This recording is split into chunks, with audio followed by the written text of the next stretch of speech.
தேசம் பாரத் நேயர்களுக்கு அன்பு வணக்கம். 2024 பாராளுமன்ற தேர்தல் ஜுரம் சூடுபிடித்துள்ள நிலையில் கோவை தொகுதி நட்சத்திர தொகுதியாக மாறியுள்ளது. தமிழக பாஜகவினுடைய தலைவர், மாநில தலைவர் திரு அண்ணாமலை அவர்கள் அங்கே களமிறங்குறாரு.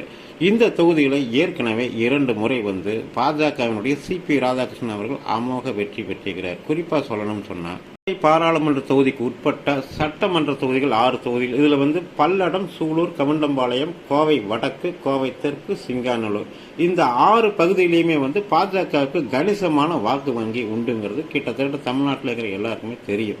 அந்த பாஜகவுக்கு இருக்கிற வாக்கு வங்கிகள் கடந்த காலங்களில் அதிமுக, பிஜேபி என்ன ஜெயிக்கவா போகுதுங்கிற ஒரு மனநிலையில் இருந்த நடுநிலை பாஜக ஆதரவாளர்கள், இந்துத்துவ சிந்தனையாளர்கள், தேசியவாதிகள் பாஜக என்ன ஜெயிக்கவா போகுது அப்படிங்கிற மனநிலையில் அதிமுகவுக்கு போட்டுட்டு இருந்தாங்க. ஆனால் ஒரு கட்டத்தில் அது ஒரு திடீர் எழுச்சியாக மாறினப்ப, மிகப்பெரிய எழுச்சியாக மாறி தமிழக அளவில் அதிக வாக்குகள் அது வித்தியாசத்தில் ஜெயிச்ச ஒரு தொகுதியாக பாஜகவுக்கு அமைந்தது. எதுன்னு கேட்டிங்கன்னா, 1998 நடந்த குண்டுவெடிப்பு நேரத்தில் நடந்த தேர்தலின் போது சிபி ராதாகிருஷ்ணன் கோவை தொகுதி பாஜக சார்பில் போட்டியிட்டு 4,49,269 வாக்கு வாங்கினார். எதிர்த்து போட்டியிட்ட திராவிட முன்னேற்ற கழகத்தினுடைய வேட்பாளர் KR சுப்பையன் 3,04,593 ஓட்டு தான் வாங்கினார். கிட்டத்தட்ட 2 பேருக்குமான டிஃபரெண்ட்டு 1,44,670 வாக்குகள் வித்தியாசத்தில் சிபி ராதாகிருஷ்ணன் திமுகவை ஜெயிச்சார்.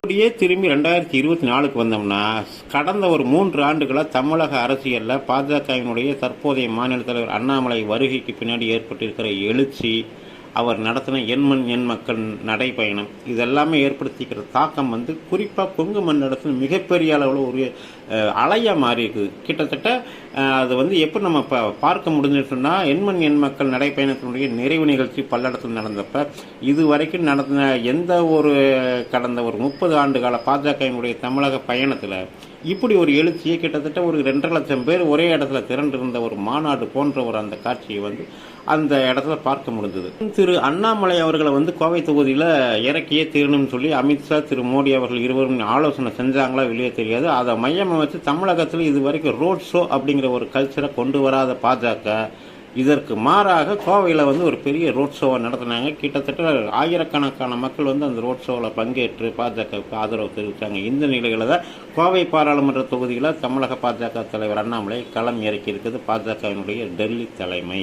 இது கோவை பாராளுமன்ற தொகுதி மக்களிடையே மிகப்பெரிய எழுச்சியும் உற்சாகத்தையும் ஏற்படுத்திக்குது. இது மட்டும் இல்லாமல் தமிழகத்தின் பல்வேறு பகுதியிலும் இருக்கிற அண்ணாமலையுடைய ஆதரவாளர்கள், அதாவது இவங்க பிஜேபிக்காரங்க அல்ல, பாஜகவினுடைய உறுப்பினர்கள் அல்ல, ஆதரவாளர்கள் கிடையாது, தனிப்பட்ட முறையில் அண்ணாமலை அப்படிங்கிற ஒரு இளைஞன் மேலே நம்பிக்கை கொண்ட ஒரு மக்கள் கிட்டத்தட்ட ஆயிரக்கணக்கானவர் கோவையை நோக்கி போய் நாம் தினமும் அண்ணாமலைக்காக வாக்கு சேகரிக்கணும், அவருக்காக உழைக்கணும்னு சொல்லி தற்போது படையெடுக்க துவங்கியிருக்கிறாங்க. கோவை பாராளுமன்ற தொகுதியில் வேட்பாளராக களம் இறங்குற திரு அண்ணாமலை அவர்கள் இன்று இரவு 8 மணிக்கு கோவைக்கு வர்றாரு.